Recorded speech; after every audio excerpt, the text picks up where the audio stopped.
Here's Corey Santi working against the zone defense of the Pure Foods PJ Giants. Santi, top of the key.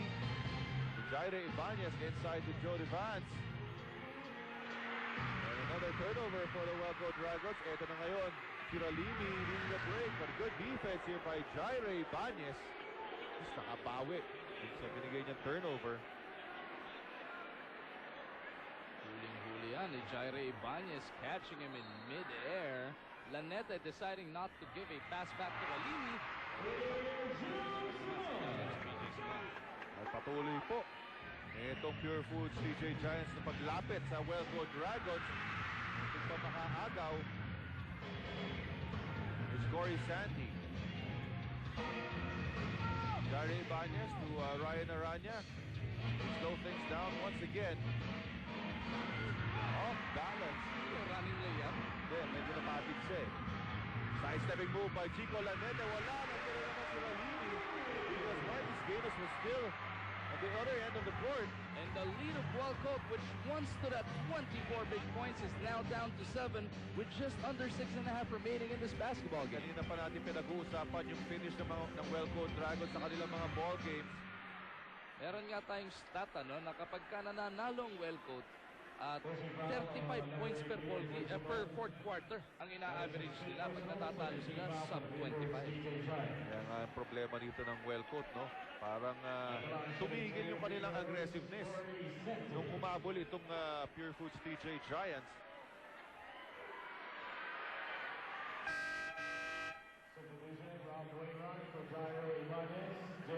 Palitan ulit ng tao.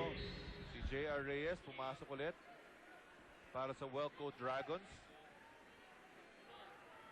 Itong Welco Dragons, Richard, as Santi misses on that free throw, has gone cold dito sa ating final quarter. They've only managed 6 points so far. Ito na naman si Ralini, wala pa rin. Another drive for Ralini. Iba na talaga matangkad.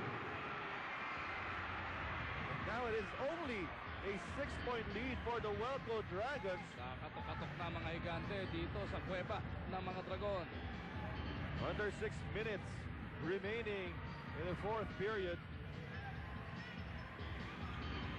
Santi ngayon, sumugod sa loob, gets the layup.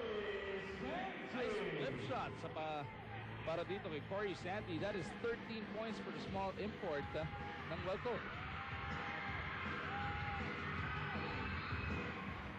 Baseline drive by Peter June Simon. This is a foul of Ryan Aranya. That's the second foul on Ryan Aranya. 14 seconds on the shot clock.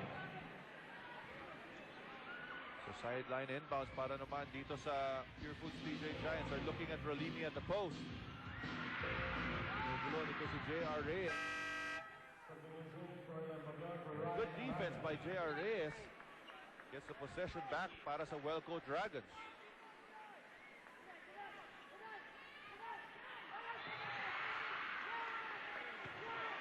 And Coach Ryan Gregorio shouting at the top of his lungs. At nag-rub off naman yung intensity na yon sa kanyang mga players, and they force a turnover on the part of Welco. So a couple of defensive stops from both teams. Ito ngayon, Pure Foods sa may tangan ng bola.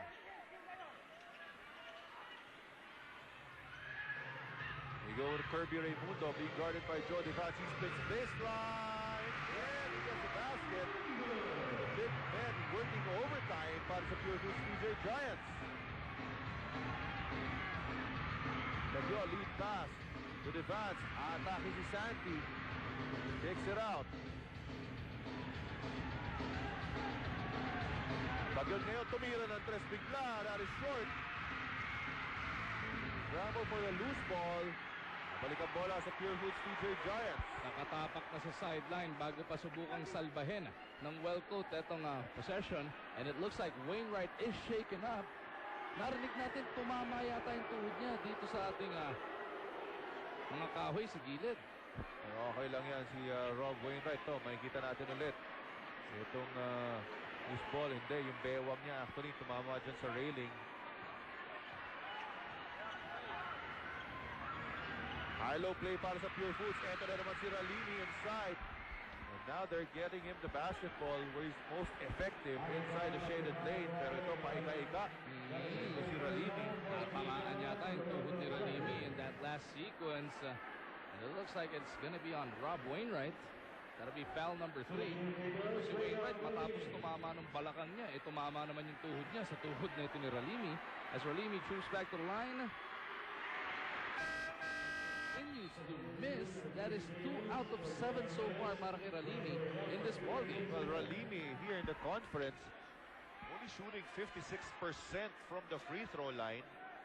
So this is not really a comfort zone para dito kay Reda Ralini shooting free throws. But si Ralini scored only 4 points in the first half.